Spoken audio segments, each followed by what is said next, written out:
He returned after 5 years. But he also intended something that would change everything. If you enjoy stories like this, be sure to subscribe to this channel. We post daily. Continuing. Aurora Maxwell watched the sunrise between the Appalachian foothills with the serenity of someone who had finally found her place in the world. Her hands stained with earth and her face, lightly flushed from working in the fields, did not hide the delicacy of her features or the gleam of satisfaction in her honey-colored eyes. 5 years had passed since she had abandoned everything: the Hawthorne surname, the jewelry, the unlimited credit cards, the high society Londoner parties, and most importantly, the marriage that suffocated her a little more each day. Blossom Hill Farm, as she affectionately named it, was 40 minutes from the small town of Green Valley.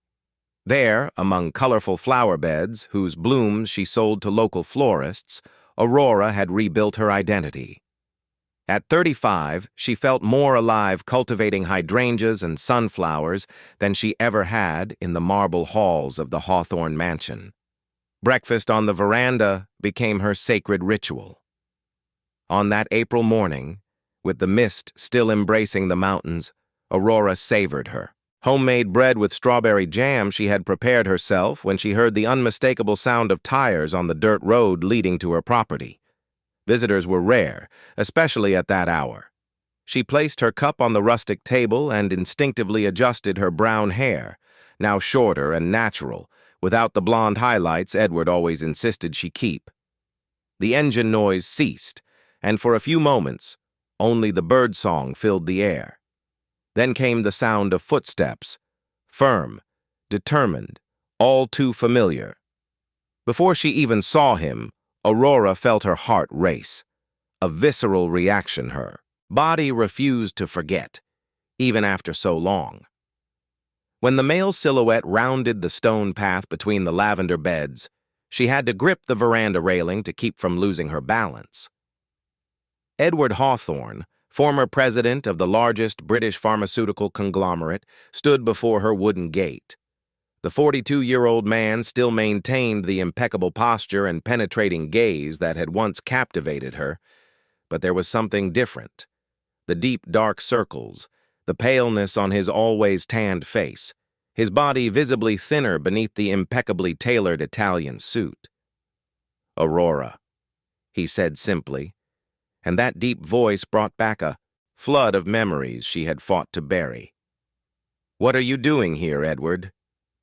The words came out firmer than she imagined she was capable of, considering how her hands were trembling. "We need to talk." He opened the gate without waiting for permission, an old habit of someone who always had everything within reach. "It's important."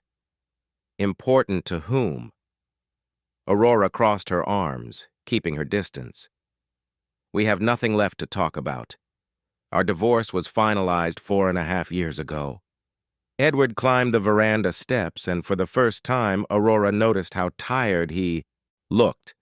Not just physically exhausted, but worn out from within. His green eyes, always so confident and dominant, now carried a vulnerability she had never seen before. "I'm sick, Aurora." The words fell like stones into the morning silence. Aurora tasted the bitter surprise in her mouth. "A rare and aggressive brain tumor. The doctors—" He paused, running a hand through his dark hair where a few gray strands now appeared. "The doctors gave me 6 months, maybe less." Aurora stared at him, searching for any sign of manipulation, any hint of the emotional tactics he used so well during their 7 years of marriage.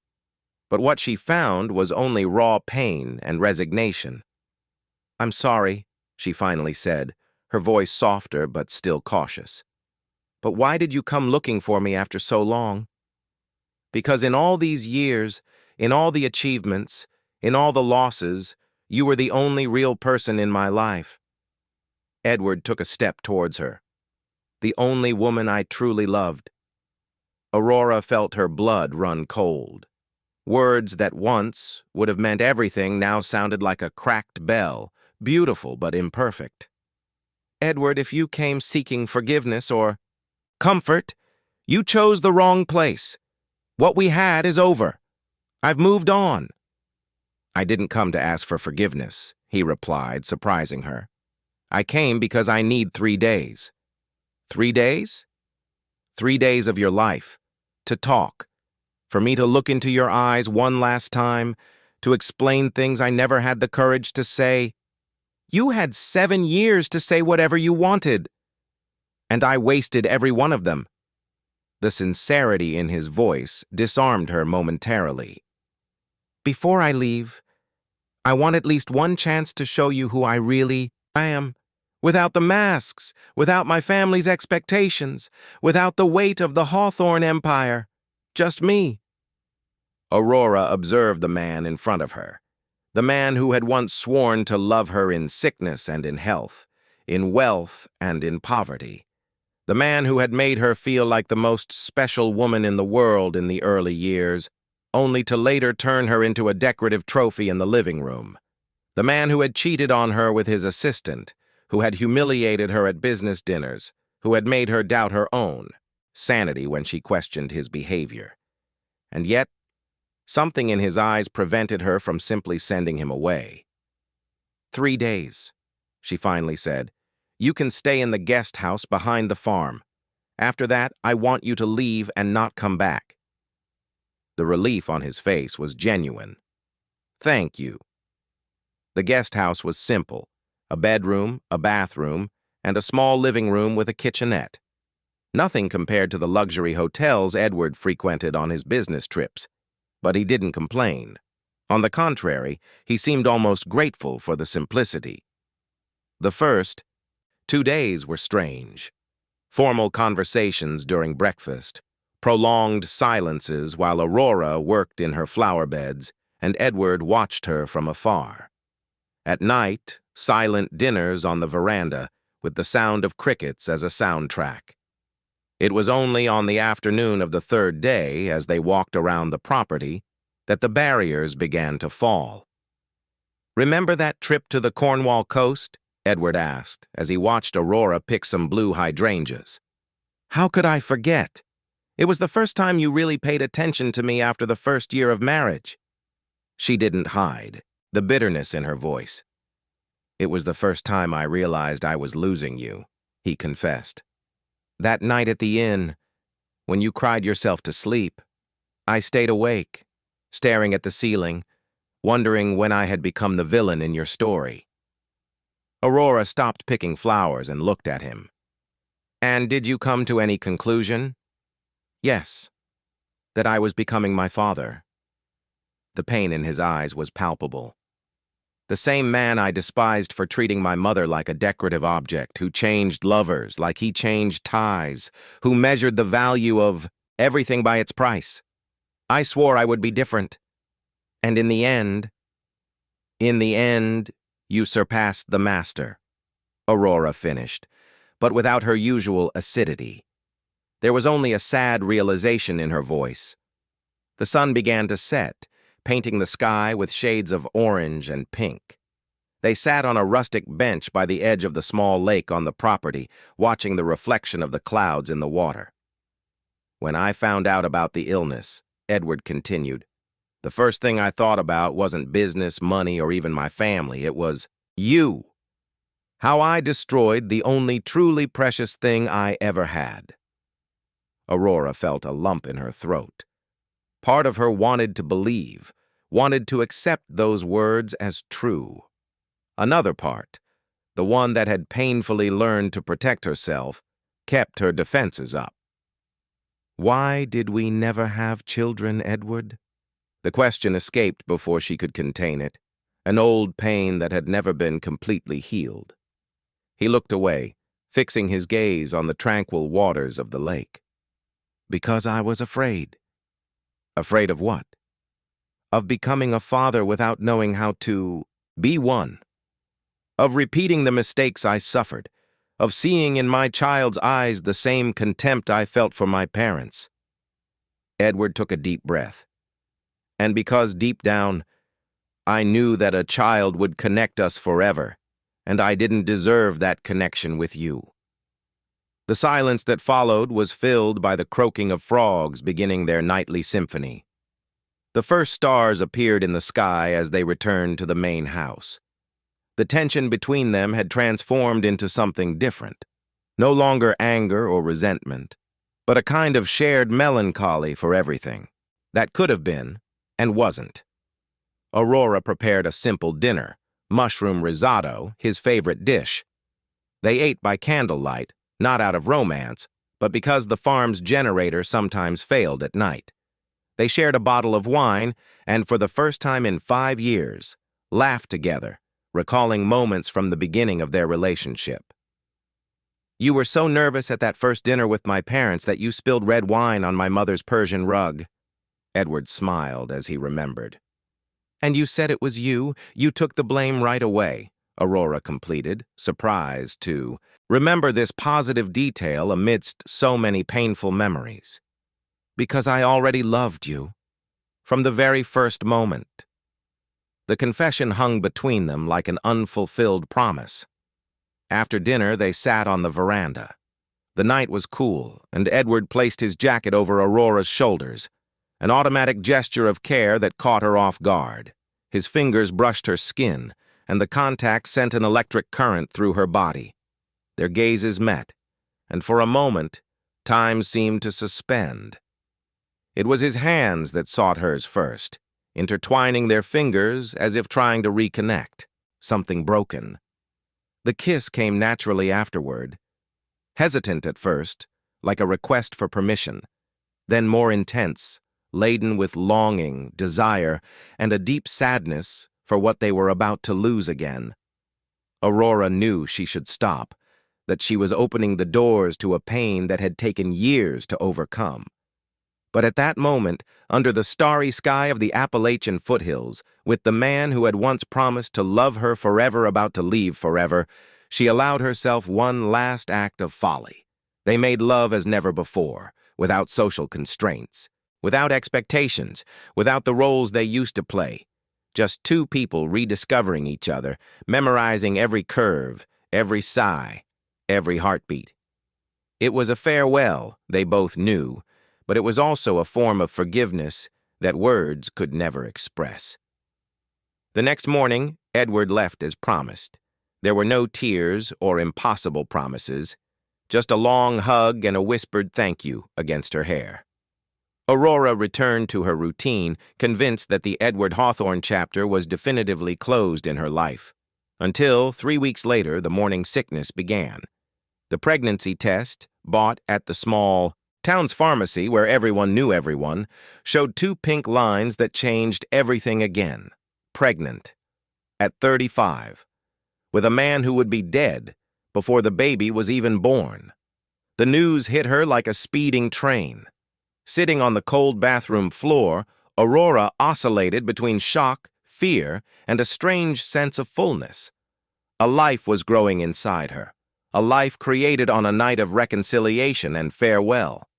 And then, like a cold wave, came the distrust. The timing was too perfect.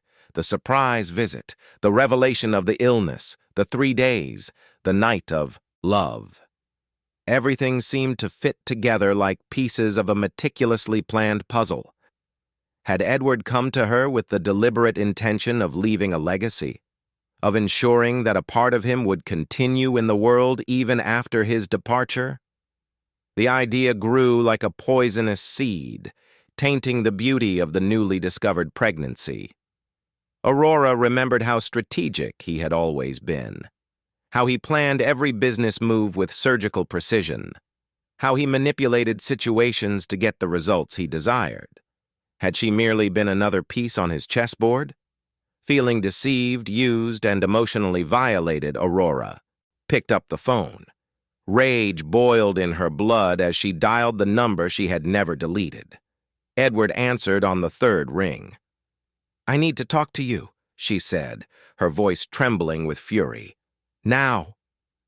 Edward arrived at the farm in less than 2 hours, an impossible time considering the distance between London and the Appalachian foothills, which only confirmed Aurora's suspicion. he had probably never returned to the capital. He must have been staying at a local inn, monitoring her from afar, awaiting the perfect moment for his next move, when his car parked on the stone path. Aurora was already waiting on the veranda, arms crossed over her chest like armor. Rage colored her usually pale cheeks, and her eyes, normally gentle, were sharp as blades. "How could you?" were her first words as he got out of the car, his face a mask of concern that now seemed too false. "How could you use even your supposed death to manipulate me?" Edward climbed the steps with a furrowed brow. "What are you talking about, Aurora?" "I'm pregnant." The words came out as an accusation, and she watched with bitter satisfaction the genuine shock on his face. Or was it just another impeccable performance? "Congratulations. You got what you wanted. An heir, a legacy, a part of you that will remain in this world after you're gone." "Pregnant?" Edward seemed truly stunned, clutching the veranda railing as if his legs might give way. "How? When?" "Don't play dumb." Aurora approached, her finger pointed at his chest. "It was all planned, wasn't it? The visit, the tumor story, the 3 days to reconcile? All calculated to make me vulnerable, so I would give myself to you one last time and ensure the continuity of your precious Hawthorne name." "No," Edward shook his head vehemently. "It wasn't like that. I swear, Aurora. I really am sick. The diagnosis—" "Enough lies!" Aurora shouted, her voice echoing through the mountains. Birds flew startled from a nearby tree. "I believed you. For the first time in years, I lowered my defenses, and you took advantage to use me as an incubator for your legacy." Edward tried to approach, but she recoiled as if his touch could burn her. "Aurora, please listen to me. I never planned this. The pregnancy is as much a surprise to me as it is to you. I came here because I truly thought I was dying, because I wanted to make amends before I left. That was all."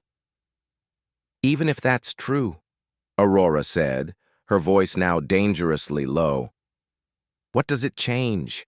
You're going to die in a few months and I'll be here alone raising your child. Was that the great divine plan?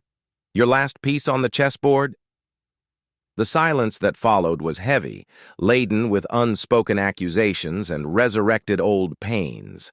Edward seemed to have aged 10 years in those minutes of confrontation. "I don't know what to say," he finally admitted, running his hands through his hair in a gesture of despair. "It wasn't in my plans to have a child with you under these circumstances, but now that it's happening, I can't say I'm sorry." "Get out of here," Aurora ordered, her voice trembling with contained emotion. "I will raise this child alone. I don't need you, your money, or your surname. In fact, I prefer this child never know who you were." "Aurora, it doesn't make sense. Get out!" Her scream cut through the air like a whip. "Get out now, or I'll call the police and report you for stalking and harassing me." Edward took a step back, hurt not by the threat, but by the determination in her eyes. After a moment that seemed an eternity, he nodded slowly. "I'm leaving. But this isn't the end, Aurora. This child is mine too. And even if I'm not here for long, I want you to know he has a father who loved him." He descended the veranda steps without looking back, got into his car, and drove away, leaving only a cloud of dust on the dirt road and a void in Aurora's chest that she couldn't name. In the following weeks, Aurora immersed herself in the routine of caring for the farm and preparing for pregnancy. She consulted the only doctor in the small town who confirmed the approximately 6-week gestation and gave her initial guidance. She bought some books on single motherhood and tried not to think about Edward, his illness, his imminent death. Until, on a warm May afternoon, while arranging some flowers for delivery in town, she heard knocking at the door. It was Mrs. Gable, the official gossip of Green Valley, bringing not only market orders but also the news that would turn her world upside down again. "Girl, you won't believe it," said the almost 70-year-old woman, placing the bags on the kitchen table. "They're saying in town that your ex-husband, that rich man from London, has been staying at the Old Mill Inn for almost a month." Aurora felt her blood run cold. "What do you mean?" "That's right. And there's more." Mrs. Gable leaned closer, lowering her voice as if sharing a state secret. "My niece, Teresa, works at the lab in Meadowbrook, you know? She told me your ex-husband received an exam result yesterday and he left there jumping with happiness. It seems there was an error in the previous diagnosis. He doesn't have a tumor at all. He's as sound as a horse." The words hit Aurora like a punch to the stomach. She felt the room spin and had to sit down. Edward wasn't sick. He wasn't dying. It had all been a farce, an elaborate lie to... for what exactly? "Are you sure, Mrs. Gable?" she asked, her voice almost inaudible. "Of course I am. My Teresa never lies. And what's more, they said he rented a house on the outskirts of town. Looks like he's staying around here." When the elderly woman finally left, after extracting every possible reaction from Aurora, she remained seated at the kitchen table, trying to process the magnitude of the betrayal. Edward had lied about dying. He had manipulated her feelings, her compassion, her vulnerability. And now, he was settling in the same town, probably to try to make some kind of contact with the baby. The rage she felt was so intense that her hands trembled. She picked up the phone and dialed his number, determined to confront him. But before she could press the call, button. Something stopped her. A doubt. What if Mrs. Gable was wrong? What if her niece had misinterpreted the situation? After all, the possibility of a diagnostic error in such a serious case seemed improbable. She decided to wait, to confirm the story before making any accusations. The next day, she went to the center of the small town with the excuse of delivering flowers to the small hotel in the square. And there he was, sitting on a bench in the central square, flipping through a book, looking strangely at peace for someone supposedly on the verge of death. Aurora watched him from afar, hidden behind a tree like a teenager, not like the adult and independent woman she prided herself on being. Edward looked different, more relaxed, without the impeccable suit, wearing jeans and a simple shirt. His hair was slightly longer, and he had grown a short beard that he had never worn during their marriage. As she watched him, a man approached, the town pediatrician, Dr. Miller. The two chatted for a few minutes, and Edward pulled something from his pocket. It looked like a medical exam. The doctor studied the paper, said something that made Edward smile, and then they shook hands as if they had closed some kind of deal. Aurora felt bile rise in her throat. He was consulting a pediatrician, planning the future with her baby, without even having the decency to talk to her first.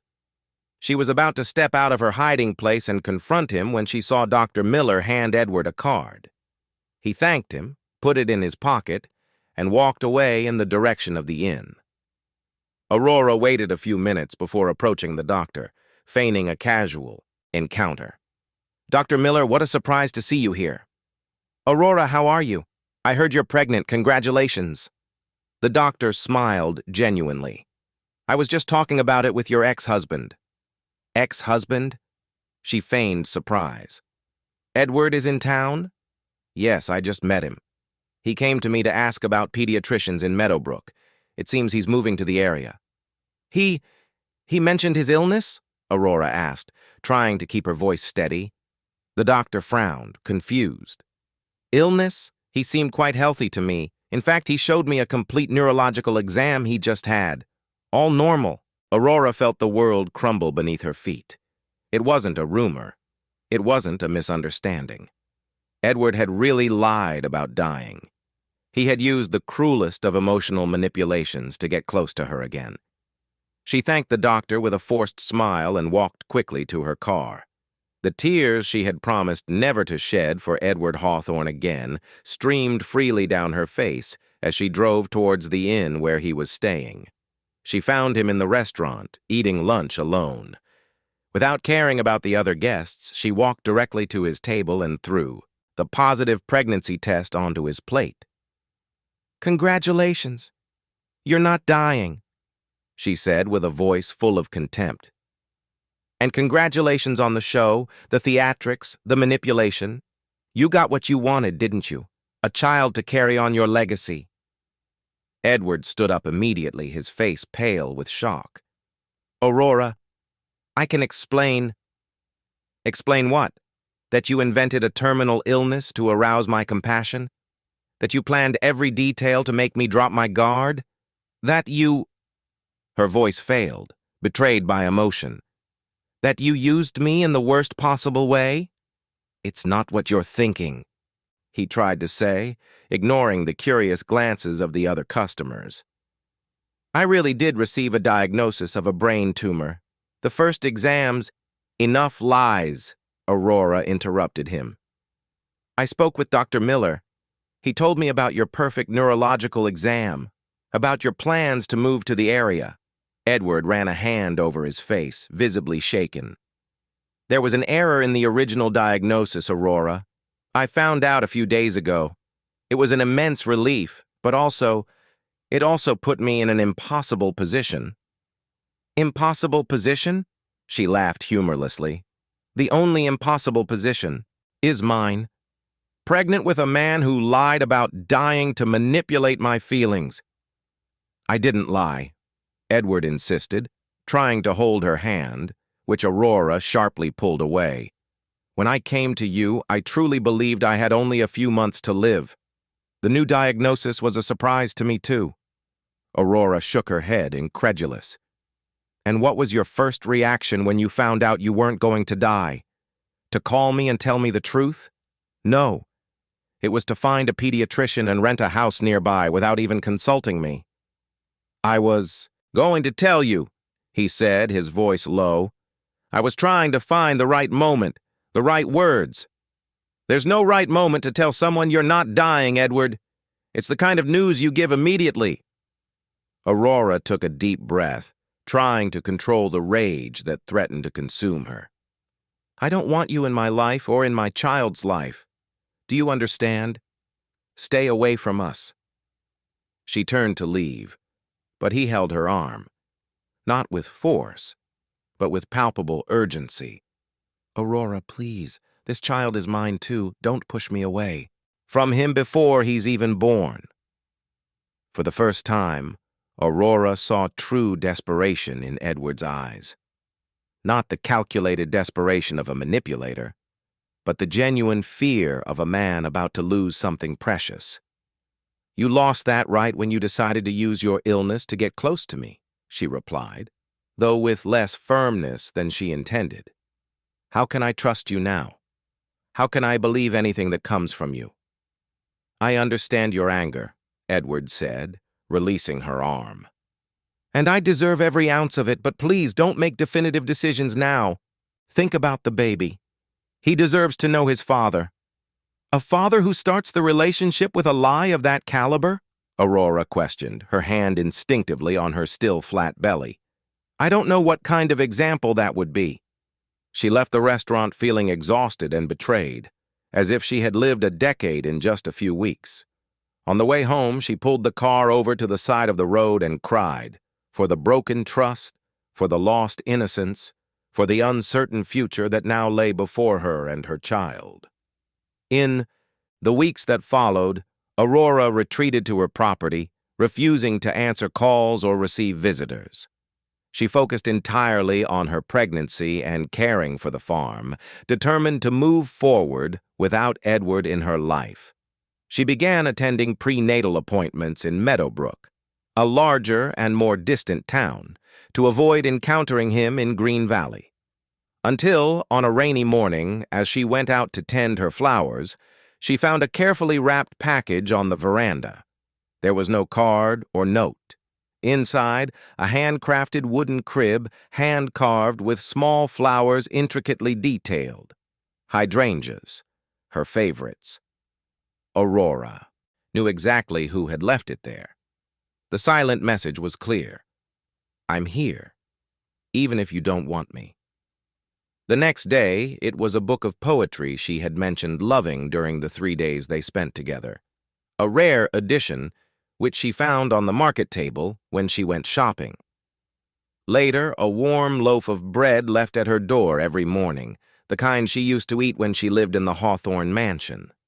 Small gestures, silent, persistent, that demanded no response but marked his presence.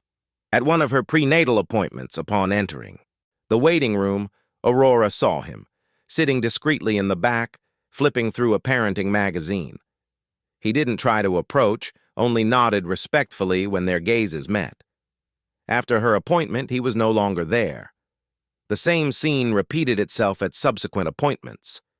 Edward, always present, always at a distance, never imposing his presence, just existing on the periphery of her life and the baby's. It was on one of these occasions that Aurora met James, owner of the small natural products store where she bought teas for her pregnancy. A simple, kind man, with kind eyes and hands calloused from work. He started appearing at the farm with increasingly tenuous excuses, personally delivering an order she had placed, offering a new variety of honey, asking if she needed help with the garden. Gradually, James became a constant and comforting presence, someone who made her laugh, who listened without judgment, who treated her with genuine respect that went beyond her growing belly. "Aren't you afraid?" he asked one afternoon, as he helped Aurora pick strawberries in the small orchard she kept behind the farm. "Afraid of what?" "Of raising a child alone in this isolated place." Aurora smiled, running her hand over her almost 4-month belly. "I'm not alone. I have the baby. I have this place. And now I have you too." James blushed, his shy smile revealing the affection that was silently growing.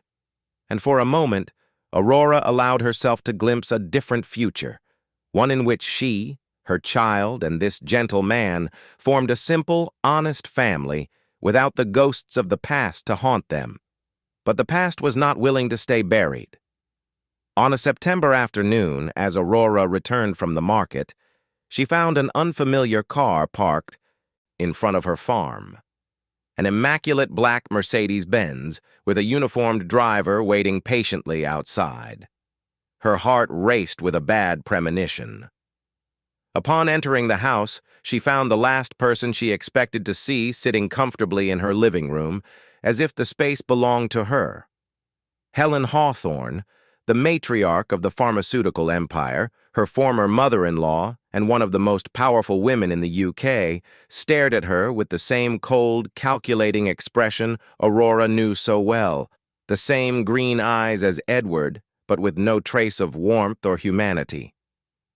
"Aurora," said the 60-year-old woman, elegant in her Chanel suit. "We finally meet again?" Aurora felt the air escape her lungs. 5 years had passed since she had last been face-to-face with Helen Hawthorne, and the woman seemed not to have aged a single day.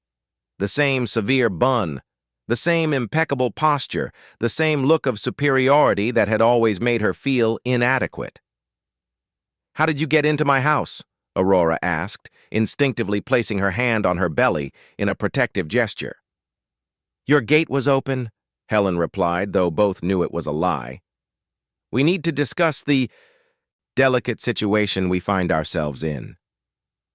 Aurora left the shopping bags on the table and remained standing, refusing to sit. She would not give Helen the satisfaction of seeing her in an inferior position. "We have nothing to discuss. There is no we in this equation. There is me and my child, and there is you, a stranger who invaded my property." Helen smiled, that cold smile that never reached her eyes. "Always so dramatic, Aurora. That's why Edward always had a soft spot for you despite your modest background." She looked around, assessing the simple room with disdain. "I see you still prefer to live like a peasant, even after knowing the luxury that money can provide." "I prefer to live with dignity and freedom," Aurora replied, keeping her voice firm despite the tremor that began in her hands. "What do you want, Helen? Get straight to the point." The older woman elegantly crossed her legs, adjusting the skirt of her suit. "I'm here to resolve the problem my son created. This error in judgment that resulted in your pregnancy." Aurora felt a wave of anger surge through her body. "My child is not an error in judgment. He is a life, a blessing.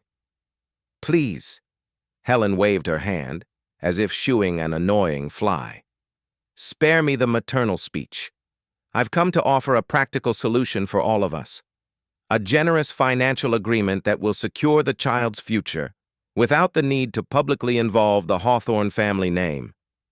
"I don't want your money," Aurora said through clenched teeth. "I never did." "Everyone has a price, dear," Helen retorted, opening the leather briefcase she carried and taking out some documents. £5 million transferred to an offshore account, an apartment in the child's name in any city you choose, lifetime tuition for the best school money can buy. In exchange, absolute discretion. No public appearances, no attempts at contact with the Hawthorne family beyond what is absolutely necessary for medical matters. Aurora looked at the papers Helen extended towards her and felt a nausea that had nothing to do with her pregnancy. "Do you really think you can buy my silence? That you can buy your own grandchild?" "Don't be naive," Helen replied, her mask of civility beginning to crack. "Do you really think you have the means to properly raise the heir to one of the largest business empires in the UK? In this shack in the middle of nowhere? Without proper education? Without social connections? Without access to the world that is his by right of birth?" "I prefer my son to grow up with real values, Helen. Love, honesty, hard work. Things that the Hawthorne money clearly couldn't buy for Edward." Helen's face hardened. "I suspected you would be difficult. It's a shame. I really preferred to resolve this civilly." She put the documents back in the briefcase. "But if you insist on being obstinate, I will have to take other measures." "What kind of measures?" Aurora asked, feeling a shiver run down her spine. "You went through a traumatic divorce. You isolated yourself from the world. You live alone in the middle of nowhere. Recently, you suffered another emotional shock upon reuniting with your supposedly ill ex-husband." Helen enumerated the facts with clinical precision. "It wouldn't be difficult for a team of competent and well-paid psychiatrists to question your emotional stability to raise a child." Aurora felt her blood run cold. "You wouldn't do that." "Darling," Helen smiled again, rising elegantly. "I built an empire. I destroyed competitors. I survived a 4-decade marriage to a man who blatantly cheated on me. There is nothing I wouldn't do to protect the Hawthorne legacy." She approached Aurora, who instinctively took a step back. "Think about my offer. You have 3 days. After that, my lawyers will file a prenatal custody suit, questioning your capacity to be a mother.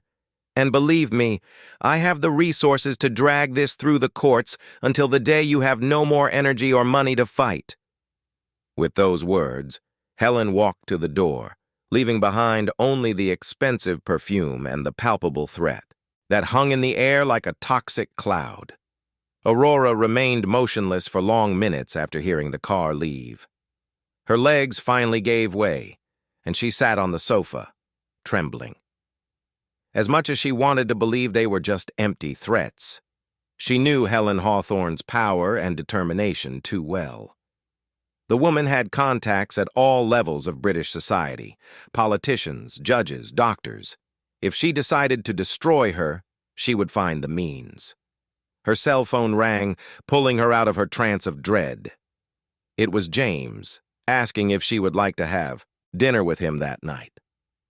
Aurora declined the invitation, inventing an excuse about not feeling well. She couldn't pretend normalcy after what had just happened. That night, she couldn't sleep. Lying in bed, caressing her belly that was beginning to show the first signs of new life, Aurora thought about all her options. She could accept the money and ensure a financially stable life for her child, but at the cost of her dignity and the possibility of the child knowing his father.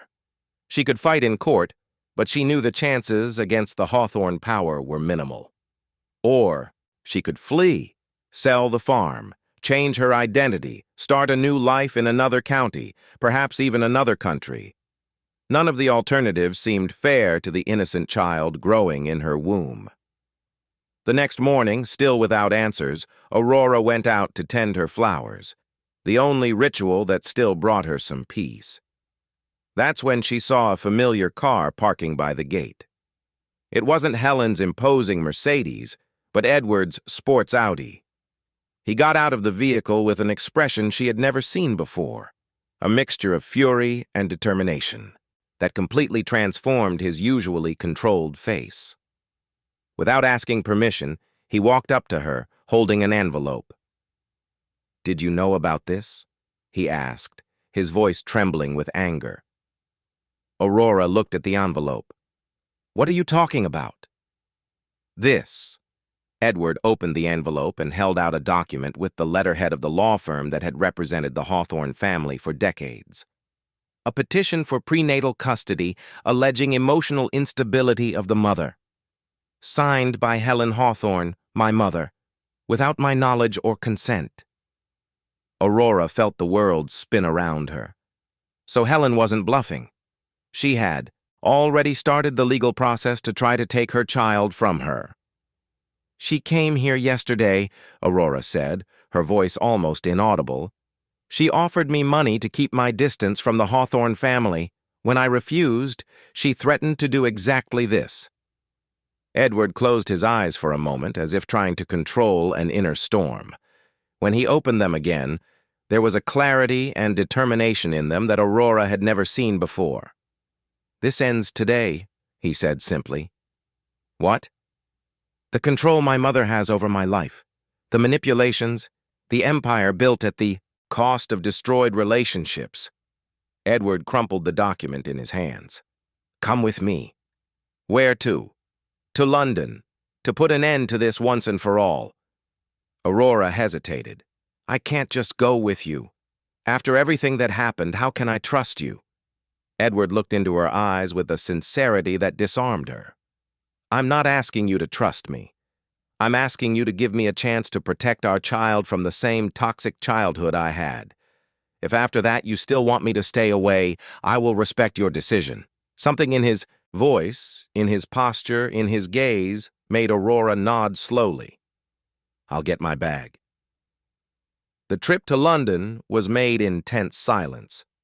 Edward drove, focused, occasionally casting worried glances at Aurora, who watched the landscape gradually change from the Appalachian foothills to the congested motorways leading to the London megalopolis. When they finally arrived at the imposing building that housed the headquarters of Hawthorne Pharmaceuticals in the heart of Oxford Street, Aurora felt a knot in her stomach. She had sworn never to set foot in that place again, a temple of power and coldness that had almost destroyed her soul. "Are you sure about this?" she asked, when Edward parked in the CEO's reserved spot. "Absolutely," he replied, turning off the engine. "It's time to cut the evil at its root." They went straight up to the top floor, where the boardroom was located. As Edward had anticipated, Helen was there, presiding over a meeting with the company's top executives and lawyers. Everyone turned in surprise when the door abruptly opened. "Edward?"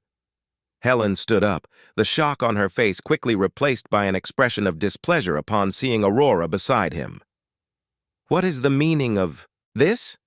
"We are in a private meeting." "A meeting about the future of the company, I presume," Edward said, his voice calm but authoritative. "Perfect, because that's exactly what I came to talk about." He walked to the head of the table, the place that rightfully belonged to him as CEO, but which Helen frequently occupied in his absence. "Ladies and gentlemen," he addressed those present, "I apologize for the interruption, but there is an urgent matter that needs to be resolved." As you know, I hold 51% of the shares in Hawthorne Pharmaceuticals, which gives me majority control over all company decisions. Helen's gaze hardened. Edward, this is neither the time nor the place. This is exactly the time and place, Mother, he interrupted her firmly. Because I have just discovered that you used company resources, including our legal department, to initiate a prenatal custody lawsuit against the mother of my child without my knowledge or consent. A murmur went through the room. Many of those present were clearly unaware of the situation. I am here to inform you that, as of this moment, I am selling my majority stake in the company, Edward continued, ignoring the look of horror on Helen's face. I already have interested buyers. The transaction will be finalized by the end of the week. You can't do that, Helen exclaimed, completely losing her composure. This company is the family's legacy, your son's future. No, Edward replied, his voice filled with contained emotion. My son does not need this toxic legacy.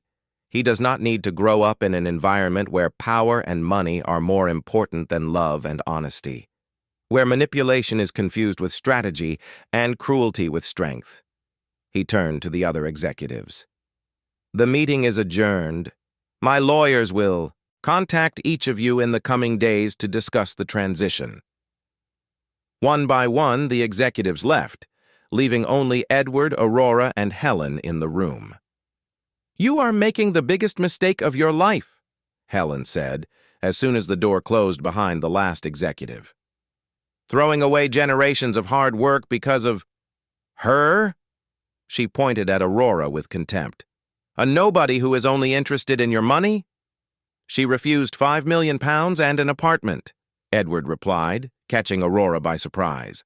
Do you really think money is what motivates her? Everyone has a price, Helen insisted.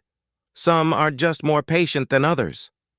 The only price here, Edward said, approaching his mother, was what I paid for years, trying to earn your approval, destroying my marriage, my capacity to love, my humanity, all to be the perfect heir you always wanted. Helen laughed, a joyless sound. And look at you now, CEO of one of the country's largest pharmaceutical companies. Rich, powerful. You should be thanking me. What do I have to thank you for? An empty life? The inability to maintain real relationships? The constant fear of becoming like my father? A man you despised, but whose behaviors you encouraged as long as they maintained appearances? Aurora watched the scene, feeling almost like an intruder in that family reckoning that was decades overdue. She saw how Edward trembled slightly, how each word seemed to release an ancient emotional prison. Enough, he finally said, taking a deep breath. It's over, Mother.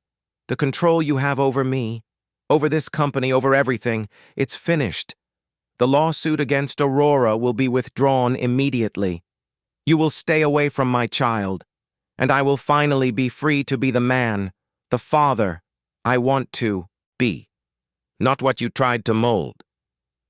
Helen looked from Edward to Aurora, her green eyes blazing with cold fury. You will regret this. Both of you will.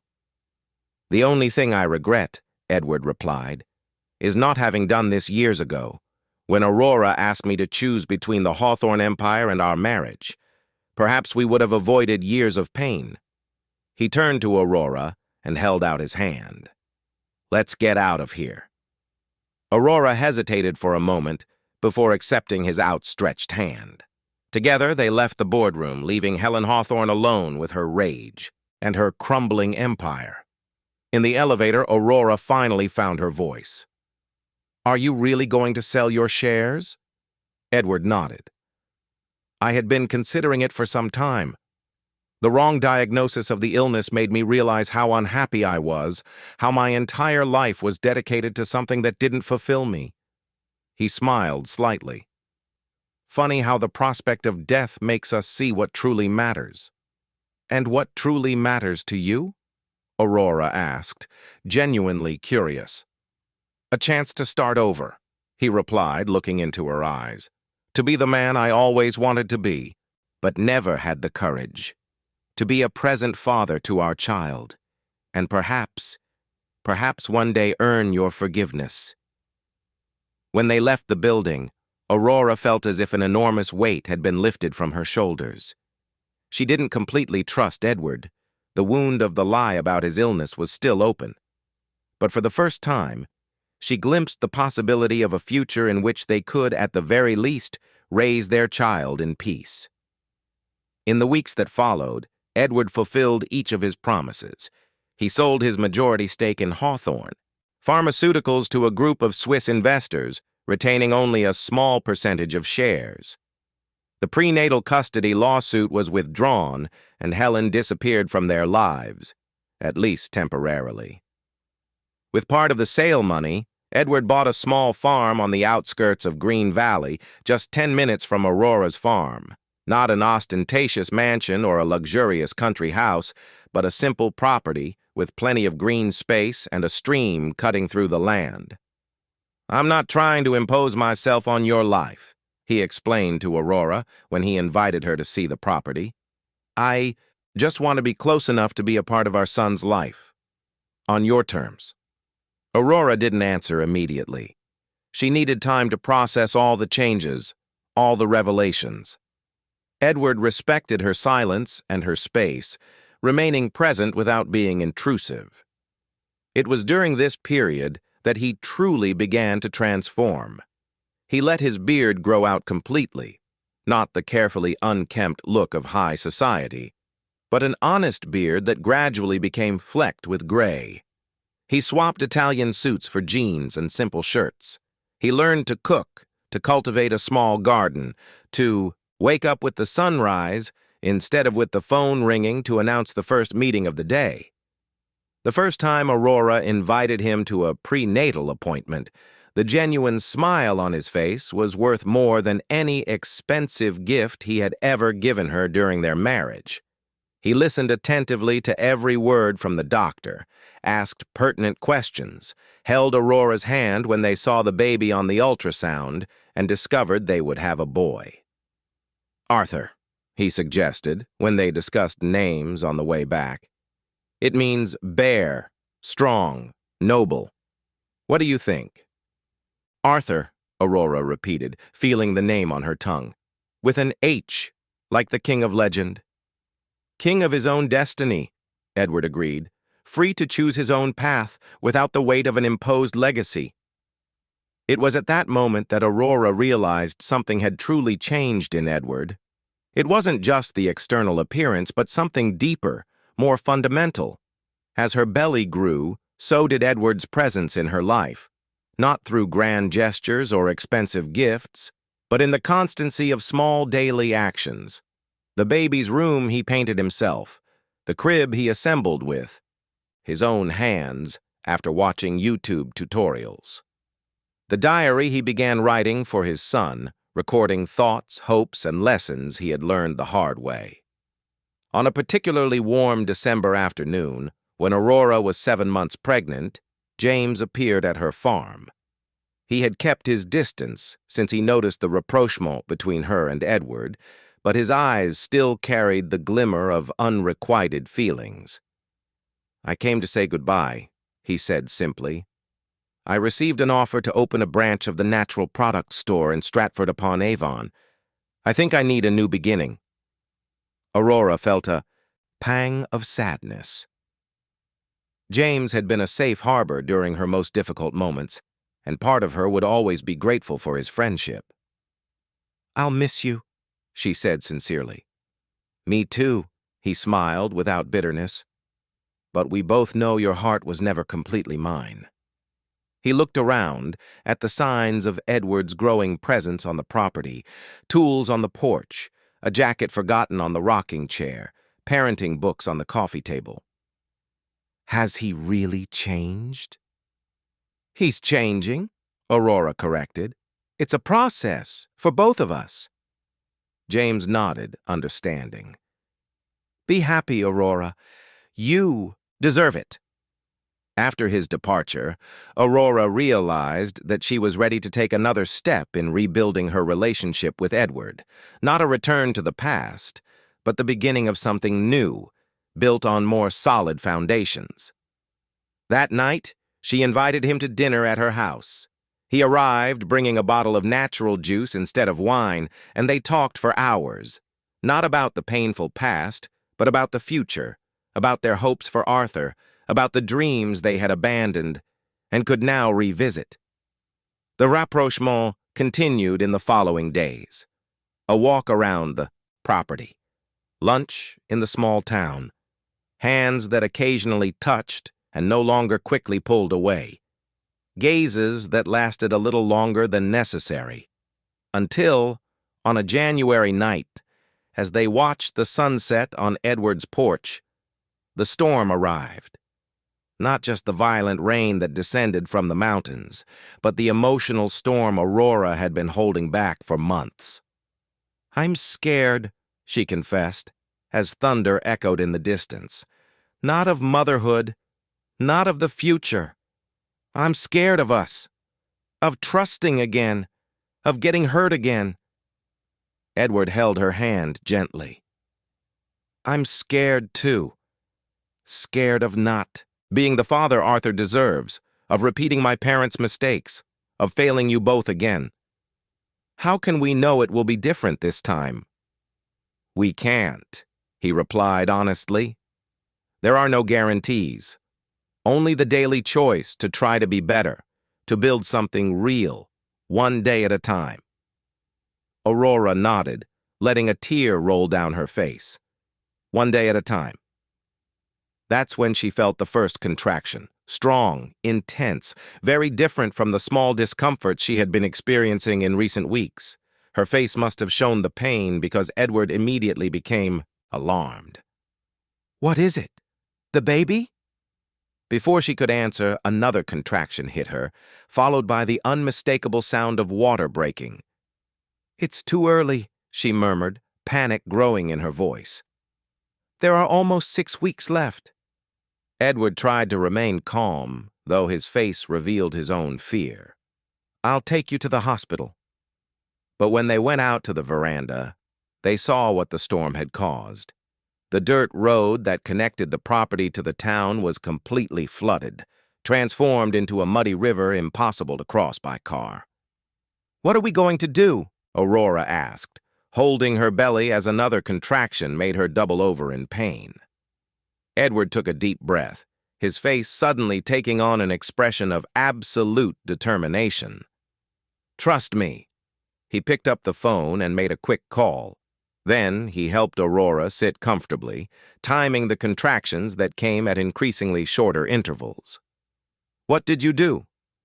"I called a helicopter," he replied simply. "It will be here in 20 minutes. It will take us directly to the best hospital in London." Aurora looked at him, surprised. "You still have that kind of power?" "No," Edward smiled, kneeling beside her to hold her hand during another contraction. "But I still have money, and some useful connections. The difference is how I choose to use them now." The helicopter arrived as promised, landing in the open field next to the house, defying the intense rain. The medical team on board immediately began monitoring Aurora, confirming that labor had definitely started and that there was no time to reach London. "We'll have to deliver here in the helicopter," the doctor explained. "The baby is coming too fast." The following hours were a blur of pain, fear, and determination for Aurora. Edward remained by her side throughout the process, holding her hand, wiping her sweat, whispering words of encouragement that cut through the roar of the helicopter engines and the storm around them. When Arthur's cry finally filled the confined space of the aircraft, Aurora saw silent tears streaming down Edward's face. He cut the umbilical cord with trembling hands, and when the doctor placed the small bundle in her arms, the look he shared with Aurora contained all the promises that words could never express. Arthur Maxwell was born small but healthy, with a fuzz of dark hair like his father's and eyes that, when briefly opened, promised to be the same honey color as his mother's. A miracle wrapped in an improvised blanket, born during a storm, between sky and earth. In the months that followed, Edward and Aurora established a new routine. He didn't move into her farm, respecting the space and time she still needed. Instead, he divided his time between his own farm and Aurora's property, embracing his role as a father with a dedication that surprised everyone. Sleepless nights with a crying baby, first smiles, awkward baths, lullabies sung in off-key voices, small milestones, celebrated with the same intensity they once celebrated big deals or multi-million-pound acquisitions. Aurora expanded her flower business, beginning to supply for events and decorations in larger towns in the region. Edward, in turn, used part of his administrative knowledge to help her structure the growth, without ever trying to take control or impose his ideas. Helen never reappeared in person, though she occasionally sent expensive gifts for Arthur, which Edward and Aurora politely returned. The Hawthorne Empire continued to exist, now under new management, but it was just a footnote in the life they were building, day by day, choice by choice.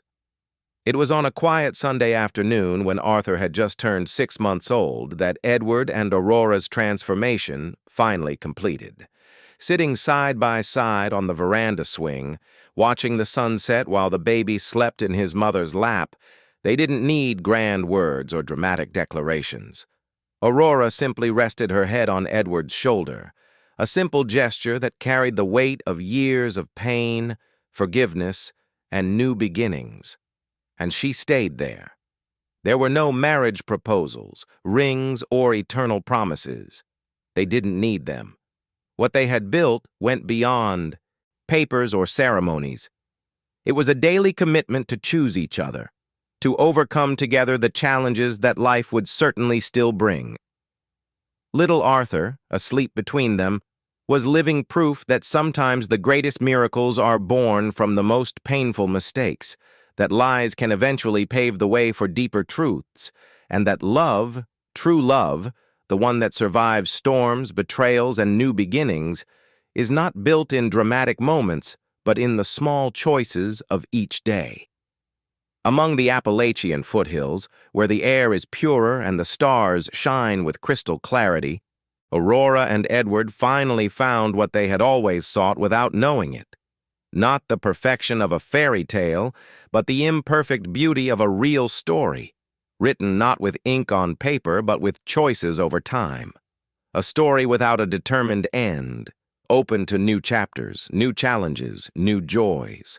And so, without grand announcements or celebrations, they finally allowed themselves to be simply a family, not defined by the Hawthorne surname or social expectations, but by the love they had chosen to rebuild from the ashes of a past that now seemed to belong to other people in another life. When the first stars began to dot the sky, Arthur woke with a soft cry. Edward held out his arms, and Aurora transferred the baby to his father's lap naturally, as if they had done so all their lives. Their fingers touched in the process, and remained united even after, not in a dramatic or possessive gesture, but as a silent bridge between two worlds that had finally found balance. "Thank you," Edward said simply. "For what?" Aurora asked, her eyes reflecting the orange of the last ray of sun disappearing on the horizon. "For teaching me that starting over is possible, that we are not defined by the mistakes of our past, but by the choices of our present." Aurora smiled, squeezing his hand lightly. She didn't say she loved him. Those words would come later, when time made them not just true, but unshakable. Instead, she said something equally powerful. "We're just getting started." And under the starry sky of the Appalachian foothills, with their son in their arms and the future wide open ahead, they knew that this was the greatest truth of all. Each day was anew. Beginning, each moment a new chance to choose love over fear, truth over appearances, freedom over control. Not the end of a fairy tale, but the continuous unfolding of a real story, imperfect, authentic, theirs.